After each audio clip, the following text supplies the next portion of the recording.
बिहार में राष्ट्रीय जनता दल के हाथों अपमान, झारखंड में झारखंड मुक्ति मोर्चा के हाथों अपमान। इस अपमान को झेलने वाली पार्टी का नाम है भारतीय राष्ट्रीय कांग्रेस। झारखंड में कांग्रेस लगातार अनुनय विनय करती रही कि सत्ताधारी झारखंड मुक्ति मोर्चा गठबंधन धर्म के हिसाब से सीट का फैसला करे। राज्यसभा सांसद की एक सीट जो सत्ता के हाथों में है, उसका फैसला लेने में कांग्रेस पार्टी की बात भी मानी जाए। सीधा सोनिया गांधी इस बातचीत में शामिल हुई। झारखंड मुक्ति मोर्चा के कार्यकारी अध्यक्ष और मुख्यमंत्री हेमंत सोरेन दिल्ली गए सोनिया के बुलावे पर, लेकिन बात नहीं बन पाई, या यूं कहें कि वहां बात घुमा के लौट आए। झारखंड आकर अपने हिसाब से फैसला ले लिया। झारखंड मुक्ति मोर्चा ने अपने कोटे से साहित्यकार महुआ माझी को राज्यसभा का उम्मीदवार बनाया है और सामने से कांग्रेस हाथ मलती रह गई। बिहार में राज्यसभा का कोई सवाल नहीं था कांग्रेस के पास, तो राजद ने एमएलसी चुनाव में कांग्रेस की एक भी बात नहीं सुनी है। 7 में से जो 3 सीटें राजद या महागठबंधन के हिस्से की थी, उन पर अपने सारे तीनों प्रत्याशी उतार दिए। पहले भाकपा माले नाराज हुई, उसके बाद कांग्रेस ने भी इसके गंभीर परिणाम भुगतने की बात कह डाली।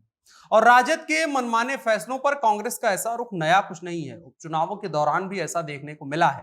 लेकिन राष्ट्रीय जनता दल को फर्क नहीं पड़ता कि कांग्रेस पार्टी क्या सोचती है, उसको भी पता है कांग्रेस कर ही क्या लेगी। अब कांग्रेस क्या कर लेगी बिहार और झारखंड में, उसका आकलन करते हैं। और दोनों राज्यों में कांग्रेस के साथ गठबंधन में मौजूद उससे बड़ी पार्टियों का रवैया किस ओर इशारा करता है, और झारखंड में महुआ माझी को भेजा जाना किस तरीके से जेएमएम के लिए फायदेमंद है, उस चीज पर बात करते हैं। नमस्कार, मेरा नाम है अनुराग मिश्रा और आप देख रहे हैं जनता जंक्शन। तो कांग्रेस जो कभी बिहार में सत्ता के साथ कदमताल करते हुए चलती थी, खास करके राजद के साथ, हर फैसले में कांग्रेस का कंसेंट जरूरी हुआ करता था, आज उस कांग्रेस की ऐसी स्थिति हो गई है कि गिड़गिड़ा कर कह रही है, प्रत्याशी आप अपने ही उतारिए लेकिन हमारी बात तो सुन लीजिए। लेकिन राजद अब बदल चुकी है, बिहार की राजनीतिक परिस्थितियां बदल चुकी हैं। तीसरा दल अब कांग्रेस या लेफ्ट नहीं बल्कि भाजपा एक लंबे वक्त से बनी हुई है। तीसरे दल के तौर पर भाजपा ने एंट्री ली और अब नंबर 1 पार्टी बनकर सत्ता का हिस्सा है। उधर कांग्रेस की स्थिति बदतर हो गई। झारखंड वो राज्य है जिसके बनने के साथ ही कांग्रेस का सत्ता के साथ में हमेशा एक अच्छा संबंध रहा है। उस कांग्रेस की कोई सुनवाई आज की तारीख में नहीं है। राज्यसभा की एक सीट आ रही थी झारखंड के गठबंधन के जो सत्ताधारी दल है उसके हिस्से में। कांग्रेस ने सोचा कि जेएमएम के साथ बातचीत करेंगे और अपने ही किसी उम्मीदवार को जुगाड़ लगा के उतरवा देंगे। ऐसी कोशिशें सोनिया गांधी की तरफ से की गई, या फिर ऐसी उम्मीद थी कि जेएमएम ही अपने तरफ से किसी ऐसे उम्मीदवार को उतारे जो राज्यसभा में भाजपा को अच्छे से घेर सके और राष्ट्रीय स्तर पर उसका फायदा कांग्रेस को मिले। लेकिन जेएमएम की पॉलिसी दूसरी है। महुआ माझी को उम्मीदवार बनाया गया है, ख्यातिलब्ध साहित्यकारा हैं, कई सम्मान मिल चुके हैं। मैं बोरिशाइल्ला नामक उपन्यास उनका काफी चर्चित रहा है, उसके अलावा भी कई किताबें उनकी चर्चा में रही हैं। तमाम चीजें हैं और सबसे खास बात उनकी यह है कि हेमंत सोरेन की काफी करीबी हैं। साल 2013 में हेमंत सोरेन के कार्यकाल में ही उन्हें महिला आयोग की अध्यक्ष बनने का मौका मिला था और अब मुख्यमंत्री हेमंत सोरेन के ही कार्यकाल में उनको राज्यसभा जाने का मौका भी मिल रहा है। 2019 के लोकसभा चुनाव में भी वो उतरी थी और उन्होंने अच्छी टक्कर दी थी भारतीय जनता पार्टी के कद्दावर नेता सीपी सिंह को। तकरीबन 5000 वोटों से हारी थी, लेकिन तगड़ी टक्कर दी थी। महुआ को राज्यसभा भेजने के पीछे तमाम कारणों के बीच जो ध्यान देने वाली बात है कि वो महिला आयोग में उनका काम करने का अनुभव रहा है। और जो हालात बीते कुछ दिनों में महिलाओं की झारखंड में देखने को मिली हैं, जिस तरीके से घटनाएं देखने सुनने में आई हैं, कई खबरें ऐसी आई थी जहां पर सेना की तैयारी करने वाली महिलाएं, जो प्रोफेसर थी, एक महिला का बड़ा चर्चा वहां पर हुआ था। और इसके अलावा तमाम लोगों की बड़ी चर्चाएं रही हैं कि वहां महिलाओं की स्थिति बदतर होती जा रही है। ऐसे बीच में उन जो एक संदेश बन करके महुआ जाएंगी, महुआ माझी जाएंगी, उनको राज्यसभा भेजा जाएगा, तो एक बड़ा संदेश समाज में बन जाएगा। और यह संदेश कांग्रेस के लिए भी है कि अगर आपके पास वो संख्या बल या कोई ऐसा विकल्प नहीं है तो आप भी अब बातचीत की भी स्थिति में नहीं रहेंगे।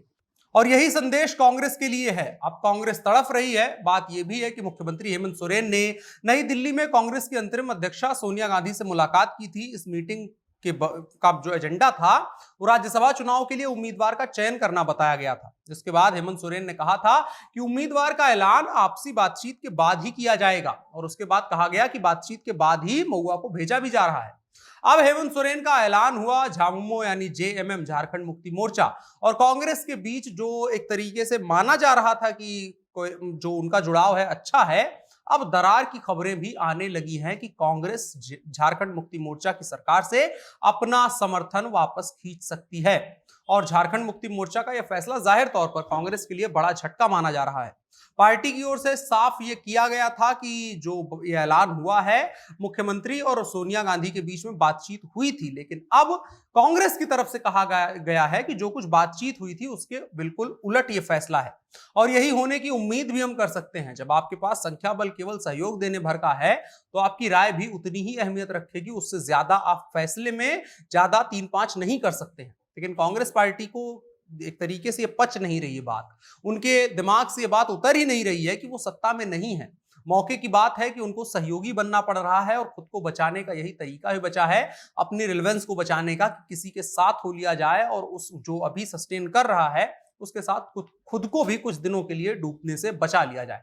अब झारखंड से लौट आते हैं बिहार पर। तो बिहार में दो बातें हैं। पहले की राजद ने समाजवाद के सबसे बड़े और पुराने राजनीतिक हथकंडे को एक बार फिर से तुरुप के इक्के की तरह चल दिया है। रैंडम गरीब औरत को उठा करके राजनीति का सिरमौर बनाने का फैसला ले लिया है।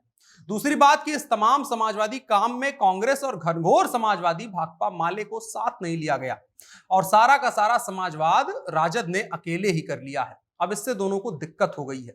यहां धमकी दी जा रही है कि परिणाम भुगतने होंगे। अब परिणाम क्या हो सकते हैं? एक ही बात हो सकती है कि राजद के सताए गए दोनों दल साथ आ जाएं और एमएलसी की एक सीट पर अपने साझा उम्मीदवार उतार दें।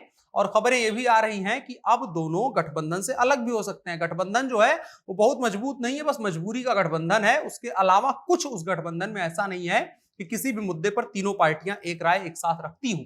और अब एमएलसी के चुनाव में जिस तरीके का बवाल मच रहा है और एक सीट के लिए दोनों पार्टियां लड़े जा रही हैं कि उनकी राय मानी जाए, उनके किसी साझा उम्मीदवार को उतारा जाता, राजद ने उस बात को अनसुना कर दिया है और अकेले अपना उम्मीदवार उतार दिया है। क्रॉस वोटिंग का कोई सवाल नहीं उठता है कि भाजपा के जो गठबंधन वाला दल है और सरकार चल रही है उसके लिए क्रॉस वोटिंग कर दें, इसका तो कोई सवाल नहीं उठता है। सिर्फ एक संभावना हो सकती है कि किसी और उम्मीदवार को उतार दिया जाए और भाकपा माले और कांग्रेस पार्टी दोनों मिलकर के उसको वोटिंग कर दें और राजद का एक प्रत्याशी हार जाए। इस तरीके से हो सकता है। लेकिन इसके बाद जो थोड़ा बहुत बचा हुआ गठबंधन है और उसके सहारे जो राजनीतिक ताकत मिल रही है वो तुरंत खत्म हो जाएगी और राजद भी अब ज्यादा कुछ नेगोशिएट करने के मूड में नजर नहीं आ रही है, क्योंकि उनको आगे का भविष्य नजर आ रहा है कि वो अपने दम पर बिहार में कुछ अच्छा कर सकते हैं और 15 साल पुरानी जो सियासत, पहले की सियासत, 15 साल से पहले की सियासत है, उस तरीके की सियासत को बिहार में चला सकते हैं। कुल मिलाकर के बात यह है कि बिहार और झारखंड में कांग्रेस पार्टी की सुनने वाला कोई बचा नहीं है। झारखंड और बिहार में कांग्रेस पार्टी इस कदर कमजोर हो चुकी है कि दोनों जगहों पर अलग अलग पार्टियों से वो अनुनय विनय करती रही, लगातार हाथ जोड़ती रही कि हमारी बात को भी सुन लिया जाए। लेकिन दोनों पार्टियों ने कांग्रेस पार्टी की राय को सुनने और उसको समझने और लागू करना बहुत दूर की बात है, कुछ भी उस पर एक्शन ना लेने का एक तरीके से मन बना लिया है और वही देखने को मिल रहा है। झारखंड में कांग्रेस के जो झारखंड प्रभारी हैं वो भी गए हैं। उनको खबरें इस बात की आई थी कि दिल्ली से उनको भेजा गया है कुछ बता करके, दूत बना करके। क्या कुछ करेंगे वो देखने वाली बात होगी, उस पर नजर हमारी बनी रहेगी। अभी के लिए इतना ही। आपकी राय क्या है कमेंट बॉक्स में बता सकते हैं। अब बढ़ चलते हैं कार्यक्रम के अगले हिस्से की तरफ, जो है इन शॉर्ट। जम्मू कश्मीर में एक बार फिर से आतंकवादियों ने कश्मीरी हिंदू महिला को निशाना बनाया है। शिक्षिका थी। आतंकियों ने कुलगाम जिले के गोलपोरा इलाके में एक हाई स्कूल की हिंदू महिला शिक्षिका पर हमला कर दिया है। आतंकवादियों ने गोली लगने से पहले तो महिला शिक्षिका गंभीर रूप से घायल हुई, अस्पताल ले जाया गया, लेकिन रास्ते में उन्होंने दम तोड़ दिया। सूचना मिलते ही पुलिस और सुरक्षा बल के जवान मौके पर पहुंचे और इलाके की घेराबंदी करके सर्च ऑपरेशन चलाया जा रहा है। और इसके बाद टारगेट किलिंग से गुस्साए कश्मीरी पंडितों ने जम्मू कश्मीर सरकार को और प्रशासन को चेतावनी दे दी है। उन्होंने कहा कि अगर जम्मू कश्मीर प्रशासन उन्हें 24 घंटे में सुरक्षित जगहों पर ट्रांसफर नहीं करता है, उचित फैसला नहीं लेता है, तो वो घाटी से सामूहिक पलायन कर देंगे। ये एक बड़ा रेड अलर्ट है और बीते कुछ दिनों में इस तरीके की टारगेट की घटनाएं हुई हैं। इसके अलावा खबर पंजाब से, पंजाबी गायक और कांग्रेस नेता सिद्धू मूसेवाला की हत्या के आरोपी जेल में बंद गैंगस्टर लॉरेंस बिश्नोई ने एनआईए कोर्ट के बाद वहां पर सुनवाई होने के बाद आज दिल्ली हाईकोर्ट में अपनी सुरक्षा को लेकर के एक याचिका दायर की है। उसने हाईकोर्ट से मांग की है कि पंजाब पुलिस उसका एनकाउंटर कर सकती है, ऐसे में उसे सुरक्षा प्रदान की जाए और पंजाब पुलिस को उसे ना सौंपा जाए। इसके अलावा एक खबर गुजरात से। गुजरात के पूर्व कांग्रेस नेता हार्दिक पटेल ने भारतीय जनता पार्टी में शामिल होने को लेकर के बयान दिया है। एएनआई से हुई बातचीत में हार्दिक पटेल ने बताया कि वो 2 जून को भारतीय जनता पार्टी में शामिल होंगे। पटेल ने 18 मई को कांग्रेस पार्टी से इस्तीफा दिया था। राज्य में विधानसभा चुनाव होने वाले थे और हार्दिक पटेल की लगातार शिकायतें बढ़ती जा रही थी, सुनवाई नहीं हो रही थी और एक तरीके से बड़ा झटका देते हुए हार्दिक पटेल वहां से खिसक लिए और उसके बाद भारतीय जनता पार्टी के साथ आने की बात कर रहे हैं। इसके अलावा एक और खबर, रूस यूक्रेन जंग के 96 दिन बीत चुके हैं। इसी बीच जंग का कोई रुकने का नामो निशान नहीं है। यूरोपियन यूनियन ईयू ने रूस से ऑयल इंपोर्ट जो तेल खरीदता है उसके 2/3 की कटौती करने पर अब जाकर के राजी हो गया है। बहुत सारा दबाव बनाया जा रहा था। यूरोपियन काउंसिल के प्रेसिडेंट चार्ल्स मिशेल ने बताया कि ईयू ने रूसी ऑयल इंपोर्ट के 2/3 हिस्से पर प्रतिबंध लगाने के लिए एक समझौता किया है। इस फैसले से रूस पर जंग खत्म करने का दबाव बनेगा, ऐसा ईयू का मानना है। लेकिन कितने दिन तक रूस के तमाम जो पेट्रोलियम प्रोडक्ट्स हैं और जो वहां से ऑयल इंपोर्ट है उसके बिना यूरोप चल सकता है, इसको लेकर के पहले भी बहुत ज्यादा बयानबाजी हो चली है। और इसके अलावा आप याद रखेंगे तो जयशंकर प्रसाद का भी बयान एक आया था जिसमें उन्होंने कहा था कि यूरोप सबसे ज्यादा रूस से तेल खरीद रहा है और उसको इस पर कुछ ना कुछ सोचना चाहिए। अमेरिका का एक सवाल था इसको लेकर के। आज के इन शॉर्ट्स में इतना ही। अब बढ़ चलते हैं कार्यक्रम के अगले हिस्से की तरफ, जो है आज का कानून। तो बात यह है कि एक शख्स को 35 रुपए का नुकसान हुआ था। रिफंड के लिए भारतीय रेलवे के साथ 5 साल लंबी लड़ाई लड़ी और आखिरकार अब उसे जीत हासिल हुई है। ये जीत एक तरीके से सेलिब्रेट करने वाली है। उसने इस संघर्ष को बहुत तगड़े ढंग से लड़ा और अकेले फायदे के लिए नहीं बल्कि तकरीबन 3 लाख लोगों को इससे फायदा मिला है। इन 5 सालों में उस व्यक्ति ने 50 से ज्यादा आरटीआई लगाई थी। बात यह थी कि कोटा के रहने वाले एक इंजीनियर और आरटीआई कार्यकर्ता सुजीत स्वामी ने 35 रुपए का रिफंड पाने के लिए तकरीबन 50 आरटीआई लगाई। सरकारी कार्यालयों में 5 सालों में कई पत्र लिख डाले। मामले पर गौर करें तो स्वामी ने 2017 में स्वर्ण मंदिर मेल में कोटा से नई दिल्ली के लिए 765 रुपए का टिकट बुक कराया था। यह टिकट उस साल 2 जुलाई की यात्रा के लिए था, लेकिन वेटिंग की वजह से उसे टिकट कैंसिल कराना पड़ा।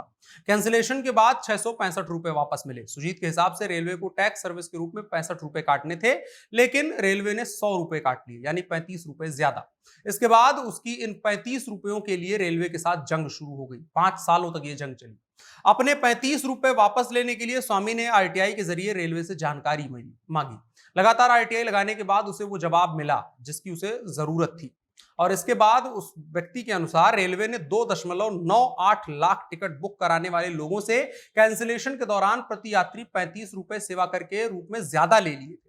मामले को बढ़ता देखकर 2019 में रेलवे ने उसे 35 की जगह 33 रुपए रिफंड कर दिए, लेकिन 2 रुपए भी बचे हुए थे। सुजीत ने अपनी तरह रेलवे की मनमानी के शिकार अन्य लोगों को भी रिफंड दिलाने के लिए एकदम मन में ठान लिया और अपने 2 रुपए के बकाया रिफंड के साथ साथ 2.98 लोग, मतलब तकरीबन 98 लाख लोग, तकरीबन 3 लाख लोगों को रिफंड दिलाने का प्रयास किया।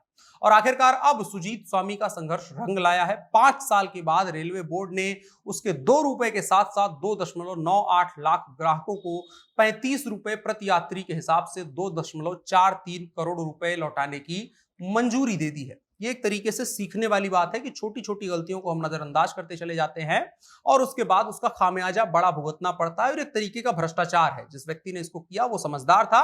इस तरीके की घटना आपके साथ हो तो इससे आप सीख ले सकते हैं कि अगर आप ढंग से इन मामलों में एक्शन लेंगे तो आज नहीं तो कल आपकी जीत होनी तय है। नसीहत भी आज की यही थी कि लड़ते रहिए, एक ना एक दिन आपको जीत जरूर मिलेगी। बकाया इस आपकी जो ये खबर थी, जो आज के कानून की खबर थी, उसको लेकर के आपकी राय क्या है, सोचना क्या है, कमेंट बॉक्स में बता सकते हैं। साथ ही साथ कार्यक्रम को साझा करिएगा। आज के लिए इतना ही। मेरा नाम अनुराग मिश्रा है। आप जनता न्यूज़ शो देख रहे थे। कैमरे पर मेरे साथ ओम प्रकाश थे। शुक्रिया।